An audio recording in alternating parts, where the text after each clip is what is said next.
So fellas, we've just had UFC 310. Pantoja easily dominates Kai Asakura. Shavkat gets his first decision when he faces Ian Garry. One of the worst robberies of 2024 when Gon robbed Volkov. We're going to be going through the full card of UFC 310.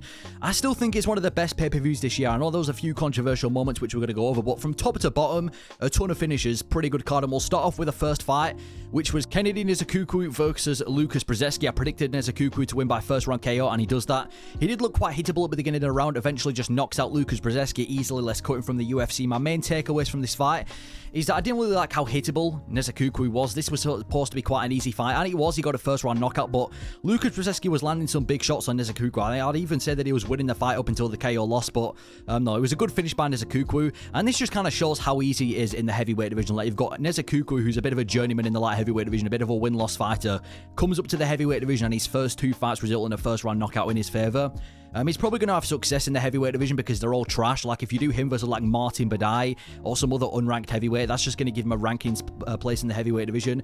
So he has got ranked potential, does Nzechukwu, so does any other light heavyweight that moves up to the heavyweight division. Lukasz Brzeski, I don't know his record. I think he's like, I don't know his record. He's lost like 5 times now in the UFC. He's got 1 win over Walter Walker. He's not really UFC worthy to get finished by Waldo Cortez Acosta, Mick Parkin, and Nzechukwu all in the first round. You've got to be cut from the UFC, but it's a good win from Nzechukwu. Definitely better off in this division, as most light heavyweights are, because it's such an easy division. Probably ranked potential. But yeah, good win from Nzechukwu. Good move to the heavyweight division. Knocks out Lukasz Brzeski in the first round. And then we had Clay Guida versus Chiesa. The biggest underdog on the card was Clay Guida, and no surprise, as I picked, Chiesa gets the submission in the first round. Chiesa looked really good in this fight. I mean, on the feet, there was nothing crazy going on the feet. It was just Chiesa outlanding him. But in the grappling side of things, he was just dominating Clay Guida with grappling, taking him down. In the second that Guida got back up, just taking him straight back down, got an armbar, I'm pretty sure it was, on Clay Guida, and submitted him pretty easily. And Clay Guida's not a bad submission artist as well. My main takeaways from this fight is that Hooper's such a fun grappler to watch. I feel like grappling, like when you call a boring grappler boring, people automatically think you're just hating on grappling, but there are grapplers out there that I really enjoy watching, and Chase Hooper's one of them. He's always switching it up. He's always trying to look for the best position. He's always got a submission threat from everywhere he is, and he's going to be a huge problem at 155. Undefeated at 155, moved up from the featherweight division. I think he's on like a 3 or a 4 fight winning streak now in the lightweight division. Dominated Borshev in his last fight, and now he's just got a first round submission over Clay Guida. Now, fair enough, it was a bit of an easy opponent to beat Clay Guida, who's 43 years old while you're 25, but he's a fun grappler to watch. And Guida, he looks good for 43. I'm not saying he should instantly be cut from the UFC, but he's in a bit of an awkward position. Like, he's not Ferguson level washed, where it's like, this dude isn't UFC worthy, but he's not like Jim Miller level, where he's like a veteran who's still got the skills. He's on a bit of a decline. He should probably retire. If he wants to keep competing, I guess he can, because he's not terrible. He's just kind of turned into this pressure striker who's got some rusty grappling in the back pocket. But good win for Chase Hooper. I think 1 or 2 more wins and we might have to talk about him getting a ranking spot. I know a lot of people are going to be saying he should be fighting a ranking spot now, but it's a bit too soon, especially when you've just beaten Clay Guida, who isn't anything insane. But his move to 155 is insane. He's a great grappler. His striking's improving. He's rapidly improving as a fighter, and I just want to see Hooper at 155 is going to be a problem. Maybe we can give him somebody like, I don't know, Joe Solecki or some other unranked 155er. But good performance, went out there and dominated him, but let's be honest, he should have done that regardless, so it's not like an insane, it's not insane that he did that. Then we had Michael Chiesa versus Max Griffin. I picked Max Griffin to win this fight, and I'm just disappointed I picked him, to be fair. What the fuck was that performance from Max Griffin? Chiesa gets a submission in the 3rd round. There wasn't really much going on the feet. If anything, Chiesa was outlanding Max Griffin, because Max Griffin was just allergic to throwing strikes. Chiesa took him down in the 1st round, and then eventually in the 3rd round got the submission. My main takeaways from this fight is it's a good performance by Michael Chiesa. He hasn't got much left. He's not going to go on a title run. He's not going to get into the rankings, but he's not fully washed. He can still pick up a win. I mean, he is coming off 2 submission finishes over Ferguson and Max Griffin. He said he wants to fight 1 more time on a card next year, and if that's the case, then I'm all for it. But yeah, Max Griffin, this dude needs to retire, man. He's 39 years old. I'm surprised. I didn't really check the tail of the tape coming into this fight. I was surprised that he was actually older than Chiesa at 39 years old. He throws around 5 strikes per round. His movement's pretty good. His stamina is pretty good, but the dude's output is horrible. Throws about 5 strikes per round. Dodgy fight IQ as well, trying to clinch with Michael Chiesa. There's just some times when you need to retire, and Max Griffin's in that position where he needs to retire. He's got nothing left to offer to the sport. Bit of a decision machine as well. I can't remember the last time he finished anyone. Good win for Michael Chiesa. 2-fight finishing streak. Not going to get too far. If he can maybe fight 1 more time next year, that's good for him, but I guess good submission for Michael Chiesa. And then we had Joshua Van versus Cody Durden. Yeah, Joshua Van's going to be a massive problem in the flyweight division.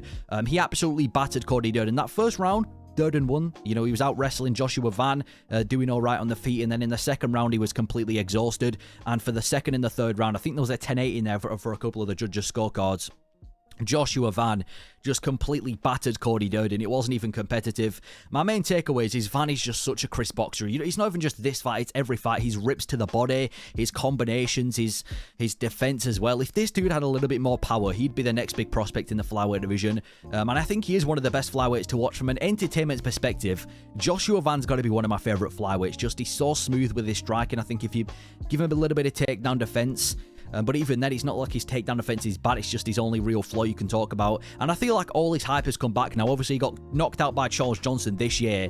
Came back and beat Edgar Chairez at UFC 306. And now he's just come back and battered Cody Durden, who's a respectable name as well. He's going to be ranked for the first time. And I'm excited for Joshua Van. I think there's some big fights in the flyweight division for him. Somebody in the top 10. And he's a good flyweight prospect. Durden, he's going to be unranked. He's a good fighter. He's Durden. He's a good pressure wrestler. He's decent striking. And he's got a chin and a half as well. How he didn't get knocked out, I don't know if it's a lack of Joshua Van's power, because I know Van's not really a knockout artist, or if it's just Durden's got a great chin, or both. But how he survived that entire fight, I'm surprised. I thought he was going to get finished in the early second round, then he survived the whole thing. But no, Joshua Van, going to be a problem in the flyweight division if he works on his grappling. And he's probably the best flyweight prospect right now, at least from an entertainment perspective. Then we had Eryk versus Chris Weidman, catchweight 195, moved over from UFC 309 because Anders got sick or something. Anders TKOs Chris Weidman in the second round. Chris Weidman did alright in the first round, dropped Eryk. If you're getting dropped by Chris Weidman in 2024, that should be an indication of what to do with your career. Oh yeah, we got dropped by Chris Weidman. Chris Weidman won the first round pretty decently. And then in the second round, Eryk goes out there, takes down Chris Weidman. He might have dropped him, I forgot. And then just absolutely unloads with ground and pound and gets the TKO victory. Yeah, Weidman needs to hang the gloves up. I just don't really see why he's come back. I mean, I thought he was going to retire after the Uriah Hall injury. And then comes back, gets destroyed by Brad Tavares, gets an eye poke victory over Bruno Silva, and now he's just been finished by Eryk, which I didn't think was possible. He's just got no reason to compete. Like, why are you fighting? You know what I mean? You've got this legacy in the middleweight division for beating Anderson Silva. You just don't really need to fight anymore. I just think he should hang the gloves up before he takes some more injury and fucks his legacy up even more. It was a decent performance from Eryk, I guess, because he was able to finish Weidman with ground and pound, but he didn't look great either. I wouldn't mind if he was to retire as well. I'm not saying he should retire, but there's not really much to talk about from this fight. Two old farts going out there having a fight. Chris Weidman lost. Shouldn't really be fighting anymore. Good performance from Eryk, I guess. But yeah, Chris Weidman just looked horrible. No defense on the ground. Didn't even look like he wanted to get back up. And I think ever since that Uriah Hall injury, he's not been the same. He should retire. Then we had Bryan battle versus Randy Brown. One of the fights that I was looking forward to the most on the prelims. And I'm not going to say it was a boring fight, but I don't think it lived up to the hype. Bryan Battle scraped a decision. That first round, Randy Brown was looking really fresh. He was taking down and winning the grappling exchanges against Bryan Battle, outlanding him on the feet. And then Bryan Battle came back. A lot of clinch work, a lot of holding against the cage, which seems to be the theme of a lot of fights in tonight's card. But Bryan Battle just took him into deep waters, which is kind of what I said in my prediction, because I also predicted Bryan Battle to win this one by decision. And he, started going off at the crowd. He plays a good villain, I'll say that for Bryan Battle. He does play a decent villain. When the crowd are booing, he did it in front and he did it again. He knows how to work a crowd and he plays a decent heel. But my main takeaways from this fight, it is quite underwhelming. I was expecting it to be a scrap and a half on the feet where, Bryan Battle's walking him forward and Randy Brown's picking him apart, but it just wasn't really that. It was just a lot of holding against the cage. It's a solid win by Bryan Battle, to beat somebody like Randy Brown, who's beaten, a lot of good guys. And I'd say he's probably the best unranked welterweight was Randy Brown. So he's probably going to get a ranked opportunity, Bryan Battle, but he's got a lot of work to do, whether it be takedown defense and offense or just overall grappling. I don't know what it, maybe just pacing himself properly, maybe just technical striking. If he wants to become a legitimate contender in the welterweight division, he's got a lot of work to do because it's a stacked division and he barely scraped by Randy Brown. Again, a good win, held him against the cage, was landing some decent shots at the pocket, a lot of good elbows, exiting the clinch, but he's got a lot of work to do if he wants to face a lot of these guys in the 170 division, because there's a lot of killers for Bryan Battle. I think he's fairly finishable. He has already lost to Rinat Fakhretdinov as well, which isn't a great look considering how close Rinat Fakhretdinov's recent fights are, but good win for Bryan Battle. I hope he does do well in the welterweight division because he's one of the few kind of personalities he's got. He's got a good personality, knows how to promo fight, knows how to rock a mic as well after the fight. And in terms of Randy Brown, he looks good as Randy Brown. Like, he's got good grappling and good striking. He just always seems to fade after the first round. He did it in his last fight with Zaleski de Santos. I know he won it, but I don't know. There's just something off with Randy Brown. He can't really pace himself correctly either, but good win for Bryan Battle. I hope he does well in the welterweight division. Then we had a fight that should have been on the main card. Movsar Evloev rocking the Paddy Pimblett look versus former champion Aljamain Sterling. Evloev won by decision again, a very, very close fight. I didn't really check the online after this fight, but I can guarantee everyone's calling this a robbery because it was a very close fight. That just seems to be what every MMA fan does. I thought Sterling won the fight, but I'm not mad about an Evloev victory. It could have gone either way. Very close with the grappling. It was very, back and forth with the grappling, super high level. My main takeaways is, again, super high level grappling match. I'd go as far to say these two were the best grapplers at 145. Sterling did very well in that first round, started Dagestani in the Dagestani. I bet Evloev was able to counter and reversal in the second round, and I think in the third round, I forgot the exact order of the fight, but I think in the third round, Evloev started to get going later on in the third round and worked on his grappling. But no, these two are the best grapplers at 145. I think they can seriously give. I'm not saying I'd pick them above Topuria, but Topuria keeps facing strikers, and I want to see how he does when you put him against a grappler like a Movsar or Evloev. But this is exactly what I expected. No one was looking at this fight saying that it was going to be an absolute war, a back and forth scrap. It's going to be amazing. We knew it was going to be a bit of a low output, bit of a grapple fest, and that's exactly what we got. It wasn't a crazy fight. It was an evenly matched grappling fight. It wasn't necessarily boring. But yeah, Movsar Evloev got the victory. Sterling's still a top contender, though. I still think he's a top 5 contender because no one's ever really done that to Movsar Evloev. Like, he was picking him up, he was slamming him. He arguably won the fight as well. Very close. Just Evloev did enough. And even on the feet, Sterling didn't look that bad. I know Evloev's the better striker, but Sterling was landing some decent shots on the feet. Very evenly matched.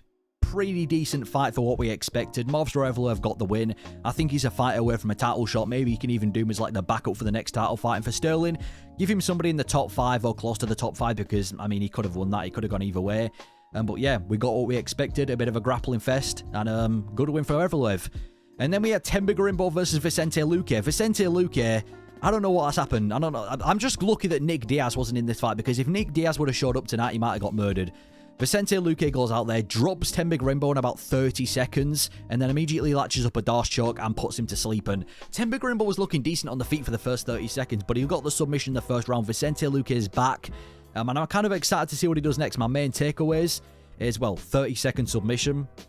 I know it wasn't exactly 30 seconds, but it was a quick submission. Sends Themba Gorimbo unconscious for the first time in his UFC career. But yeah, Themba Gorimbo was looking good. I still think he's talented, is Themba Gorimbo, but it was quite a big step up. To go from Nico Price to Vicente Luque on short notice is a big step up. I picked him to win because I thought Luque's been looking terrible recently, but it was a bit of a case of Luque's looking terrible against top opponents. Themba Gorimbo's not beat anyone good, but no. Great performance by Vicente Luque. Looked sharp on the feet, dropped Themba Gorimbo, got the submission, put him to sleep. You can't really ask for a better performance. Probably got a bonus as well. Called out Jorge Masvidal. That's actually quite a good call out from Vicente Luque because if you think about it, you're getting a big name because Masvidal's a massive name. And it's an easy fight. He's going to destroy Masvidal. If they actually do that fight, he's going to absolutely maul Masvidal. If it's not Masvidal, maybe you do him versus like a Jeff Neal. I'm not sure what you do next, but it was a good performance from Vicente Luque back in the winning column. Actually looked pretty sharp as well, and I'm just glad that Nick Diaz wasn't there. And for Themba Gorimbo, he still has potential because he's a good grappler and he was looking pretty good on the feet with those calf kicks, but he just ran into the wrong person at the wrong time. Good win for Vicente Luque back in the winning column. And then we had the featured prelim, Dominick Reyes versus Anthony Smith. Anthony Smith walks up to the octagon crying. Dominick Reyes looks like he wants to murder him, and Dominick Reyes does pretty much just that. I never thought I'd say this, but Dominick Reyes has finished Anthony Smith, and now Dominick Reyes is on a winning streak in 2024. If you'd have told me at the beginning of this year Dominick Reyes was going to be on a winning streak, and they're all going to be by way of finish, I wouldn't have believed you. Fairly impressive how Dominick Reyes has turned his career around, finishing Dusty Jacoby and now finishing Anthony Smith. I know he's not against the highest level opponents. It's not like he's done it to a top contender. But Dominick Reyes, I've said this before, he's still good. Like, he's not washed in the sense that he's not got the skills anymore. Dominick Reyes still has the skills. Maybe not as good as he did in his prime, but he's still got skills. It's just his chin that lets down.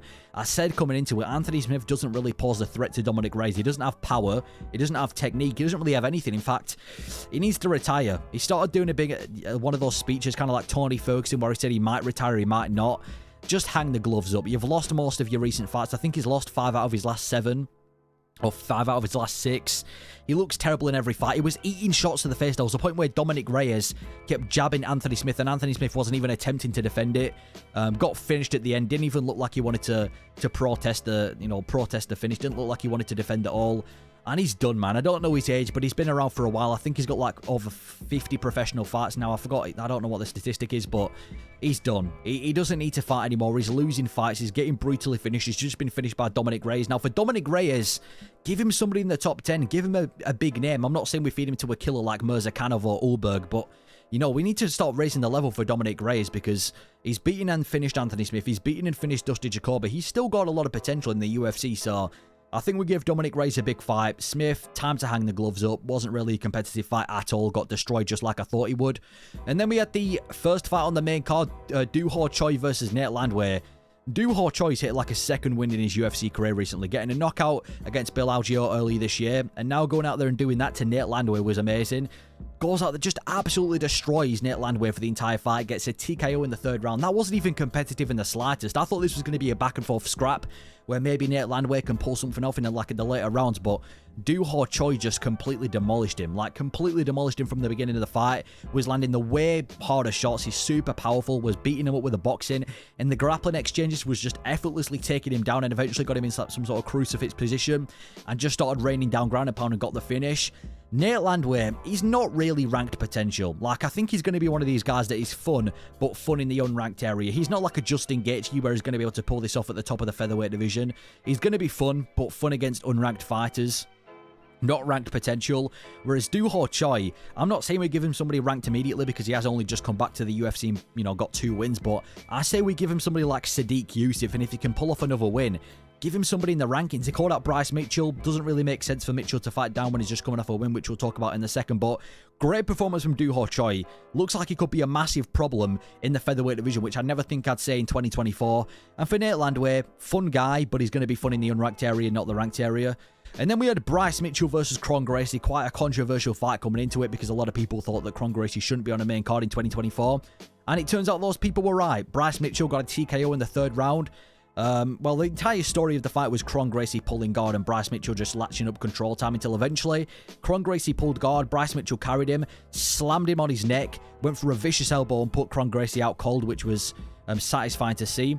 Mitchell's an amazing grappler. He's one of the best grapplers, I'd say, in the featherweight division. I know I just said that about Aljo and Evloev, but he's out-grappled nearly every single one of his opponents apart from Topuria, and he's got personality as well. You know, he's got that autistic personality that's kind of, you know, it just makes you want to root for him. He's funny. He knows how to promote himself. And I hope he does progress in the featherweight division. I'm not saying he's going to be a top contender or anything like that, but I hope he does progress and pull off a couple of wins. Just brutally slept Kron Gracie, which I think after UFC 288 we wanted. And in terms of Kron Gracie, I mean, he's just one of those guys that brings absolutely nothing to the UFC. Like, we get it. You come from the Gracie family. You ain't Hoist Gracie. You know what I mean? You ain't Hickson Gracie. You ain't one of the Gracies. You're just, I mean, you are one of the Gracies, but you're not one of the legends of the sport. He's 5-3 as a professional now. He's boring. He's got no personality whatsoever. He's inactive. He ruins fights. He's just been knocked out by Bryce Mitchell, finished by lost to Charles Jourdain as well, and then lost to Cub Swanson. Cut him from the UFC. Wasn't needed on this card. Isn't needed in the future, and I'm glad that Bryce Mitchell got the finish as well, because he's back in the Willen column a year after getting brutally knocked out by Josh Emmett. And then we had Ciryl Gane versus Volkov. Yeah, this really pissed me off. I've been picking Volkov as an underdog all year for this fight. Ciryl Gane got a win via robbery. Volkov in that, I mean, the first round could have gone either way. Gane seems to have improved his grappling, but he could have gone either way. Second round, that I favored it to Volkov. It was mainly stand-up, but Volkov had landed a better shots. And the third round was complete Volkov domination with grappling. I've been picking Volkov this entire time, and that's why I'm so pissed. I said that he's the most underrated fighter in the UFC earlier this year, and that kind of, you know, turned out to be true. I picked him over Ciryl Gane in the UFC Hot Takes video that I did like 3 months ago, and I picked Volkov in the prediction video this week. And they went and robbed him. They went and robbed my boy Volkov. Yeah, that kind of hurts to see. Robbed the underdog pick of the year. How could you possibly give that to Ciryl Gane? I just don't get it. At best, you could have given it a draw, but I think that was a pretty clear win to Alexander Volkov. The first round you could have given to Ciryl Gane, but every other round, in my opinion, was a Volkov round, especially the third round. I am impressed by Ciryl Gane, and he has improved a little bit. He seems like his grappling has improved, but again, he's facing Alexander Volkov. He's not like he's facing an Almeida or an Aspinall to really show that on. He should not get a title shot in his next fight. You know, if they do Aspinall versus Jones and Aspinall wins, I hope that Ciryl Gane has to get another win before a title shot. But Volkov won that fight. Volkov's been on a tear recently, and he won that fight, in my opinion. He should be the #1 contender of the heavyweight division behind Tom Aspinall. Pissed me off. Volkov was landing the better shots on the feet. Ciryl Gane couldn't really get going on the feet. I mean, compared to their first fight, I expected Gane to do better, if anything. Like, he looked well with the grappling, but it seemed like his entire game plan was grappling based. It seemed like he was looking to prove a point with the grappling and almost forgot about his striking, because Volkov was, I'm not going to say piecing him up or anything like that, but he was landing the better strikes, landing the better kicks. And apart from a couple nice shots with the punches here and there, Ciryl Gane couldn't really get going. Volkov won that fight. Massive robbery. Should have been given to Volkov. And I hope Volkov kind of gets treated with a good fight. I hope they don't do like Volkov versus fucking Jelton Almeida next. Or maybe they do Almeida next, but for a number one contender fight. If they do Volkov versus Almeida for a number one contender fight, that makes sense. But I hope they don't do like Volkov versus Spivak or Tibura Part 2. I hope they treat him with a good fight that can get him title implications. And for Gane, give him a test. Give him somebody like Curtis Blades, who is really going to test out Ciryl Gane, and, you know, where we can really see if he earns that title shot that he wants again, because he's one of the most gifted fighters in the UFC. He gets a title shot from Derek Lewis, gets mauled by Ngannou, then he beats Tai Tuivasa, gets a fight with John Jones for the belt, gets destroyed and embarrassed by Jones, beats up poor Spivak in France, robs Alexander Volkov, and now we're going to talk about him getting another title shot. No, he needs another big fight in the heavyweight division, in my opinion, does Ciryl Gane. Needs to prove himself. Even he didn't think he won the fight. Volkov won the fight. Let's celebrate Volkov's win. And then we had the co-main event, Shavkat versus Ian Garry, the first decision of Shavkat's career. Bit of a low kind of output fight. A lot of holding against the cage from Shavkat. That was mainly what went on in the fight. It was just holding against the cage. Both of them didn't really... I mean, Shavkat landed a few good shots on the feet, which won in their striking exchanges. Garry nearly submitted Shavkat in, I think it was the 5th or the 4th round, which was... That would have been insane if he pulled it off, but he didn't. Shavkat won a fairly close decision over Ian Garry. Not much to really talk about in this fight because there wasn't much going on. Very close fight. Garry did impress me a lot, though. Ian Garry, coming into this fight, I thought he was going to get kind of mauled. I thought Shavkat was going to get going, but Garry impressed me a lot. His takedown defense was on point. He's obviously got high-level takedown defense. But his striking was pretty decent as well. Nearly submitted Shavkat, which I never thought I'd say. So Garry, even though he lost this fight, he's still a top contender. I think he can have competitive fights with like a Sean Brady or a JDM or a Leon Edwards. He's proved that he's a top contender. But Shavkat versus Belal is difficult to predict. I was always picking Belal to beat Shavkat. But Shavkat does look beatable after this fight. I mean, to get your back taken nearly submitted by Ian Garry, to struggle taking Ian Garry down in the first 3. You know, he does look beatable to Shavkat, especially with that first decision. But I'm unironically excited for a Shavkat versus Belal fight. I hope it got well. It's definitely going to go down next. I think Belal Muhammad, I'd probably lean towards him winning, but you never know with Shavkat. You know, he was coming into this fight the most dangerous fighter in the UFC. And just because he had one decision over an undefeated Ian Garry, you can't really take away from him too much. But good win for Shavkat. Good performance from Ian Garry. They both look pretty good. And then the main event, Kai Asakura. I predicted Pantoja to win by sub in the second, and that's exactly what he did. Yeah, dominant performance from Alejandro Pantoja, proving that the UFC, there's levels to this. You might be the best in the world, but if you're not the best in the world in the UFC, it don't matter. You know what I mean? You've got Reina Dorada, double champion, 1FC, gets beaten nearly by GM3. You've got Kai Asakura, rising champion, bantamweight as well. He was huge in this fight, gets dominated by Pantoja. Yeah, Pantoja, another massive win. Beats him on the feet effortlessly, drops him in the first round, and then effortlessly submits him to sleep, takes him down pretty easily, gets the submission, gets the rear naked choke, and sleeps Kai Asakura pretty comfortably in this fight. Now, Asakura, he is UFC worthy. He didn't look terrible in that fight. He landed a nice knee right at the beginning of the first round. And he does look pretty quick for the division, does Kai Asakura. I'd love to see him versus like a Roy Val.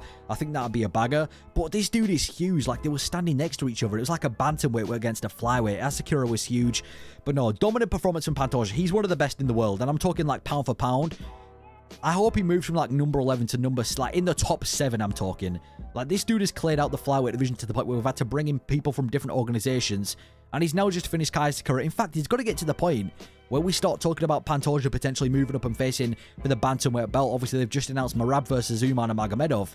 But I wouldn't mind the winner of that fight facing Pantoja. I think maybe Pantoja has one more fight in the flyweight division. Do like a number 1 contender fight between Royval and Kai Kara France.